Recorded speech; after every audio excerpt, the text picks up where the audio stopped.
Hello, everyone. Welcome back to the podcast. My name is Max Dobrovitsky, and it is the 20th episode. Today, we are here with Amir Watts. Amir, can you introduce yourself? Hello everyone, my name is Amir. I'm the producer to an opening sequence of the film called Room for Two. And thanks for having me on, Max. I'm excited.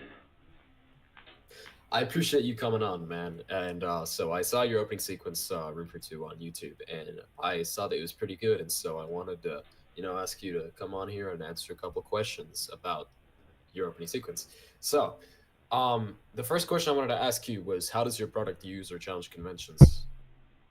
I appreciate that. And in regards to your question, the genre my film aligns with is the thriller genre, which I'm pretty sure is clear to see throughout all the conventions I incorporated in the film. But one of these conventions is diegetic sound. I recorded the main character's heavy breathing throughout the film in order to show his disoriented state. This sound is also often used in thrillers for the same exact reason. An additional convention I used was another form of diegetic sound. However, this time it was a heartbeat sound effect. Similarly to the heavy breathing, it's also a convention because it is commonly found in this genre and has similar effects by being able to set a mood in the film or opening sequence.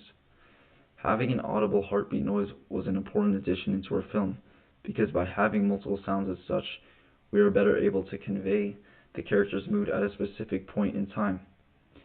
Well, aside from diegetic sound, a form of non-diegetic sound I used was a soundtrack. Almost all films in any genre have music, as it is universally a really useful way to create an atmosphere for a film. Specifically in my opening sequence, I used the subtle ambient soundtrack that is not too loud but still creates the unsettling feeling we were aiming for. Beyond noise in the opening sequence, camera angles were also really important. One camera angle, which is also a convention, is a point of view shot. This is an angle where you see what the character is seeing. This makes the film immersive and helps the audience connect with the character's emotions, which we did also use this POV shot quite a few times throughout our film. And for challenging conventions, to be honest, we didn't really do it at all. We mostly stayed in line with the thrillers conventions.